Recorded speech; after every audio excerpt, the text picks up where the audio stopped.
On October 13th, 1972, a Uruguayan rugby team called the Old Christians Club boards a plane to Chile for a special match. Most of them have never left the country, so it's an exciting journey, and some family members join them for support. As the plane approaches the Andes Mountains, turbulence begins. A passenger explains that warm winds from Argentina collide with cold mountain air, creating suction that shakes the plane. Suddenly, the turbulence worsens, and the plane drops several miles.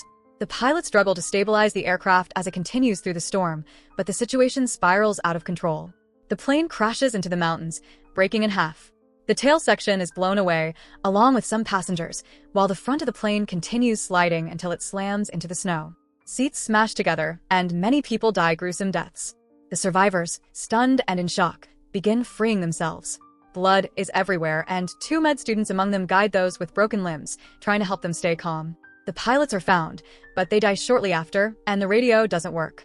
As night falls, the survivors huddle together inside the damaged plane, using bodies and bags to cover holes.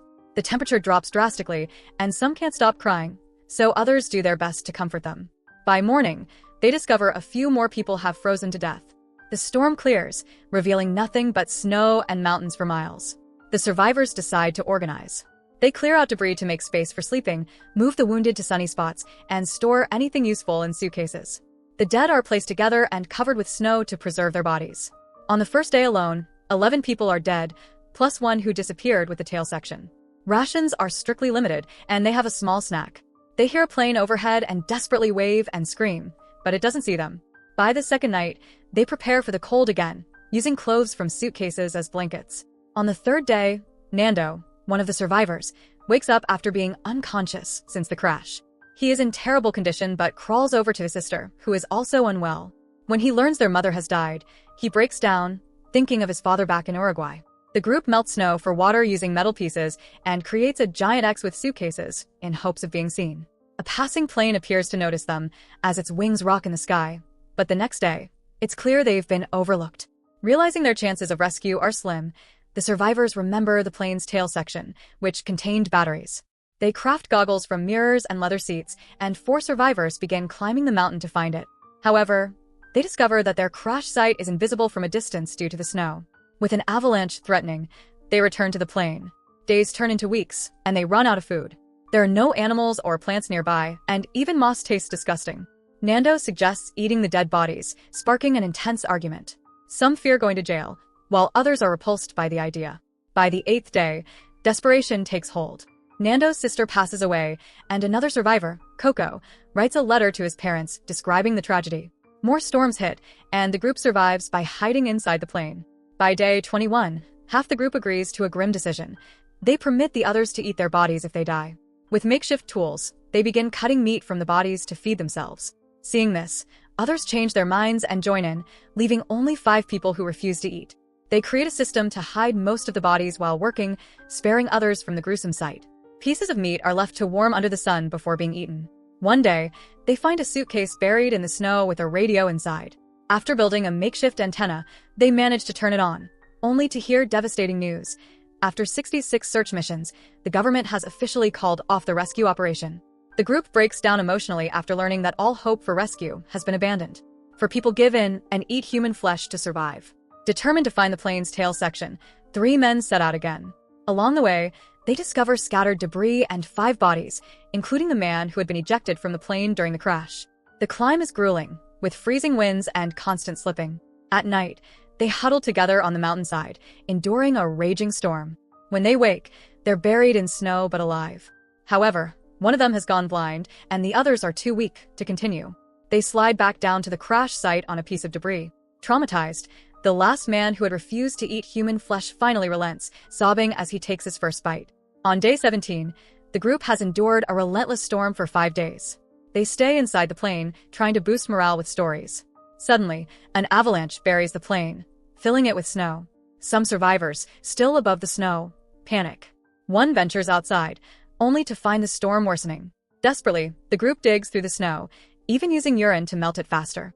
After immense effort, they rescue everyone except for a woman buried too deep to survive. Just as they catch their breath, another avalanche hits, burying them again and killing several more people, including the team captain. The survivors dig air holes to breathe as they pray and wait for the snow to stop falling. Once they recover their strength, they move 8 bodies to a corner and face a grim reality. By day 18, they've been trapped under the snow for 2 days. Hunger becomes unbearable. They're forced to take meat from the bodies again, but this time, they can't hide the faces. Knowing exactly who they're eating makes it much harder to bear.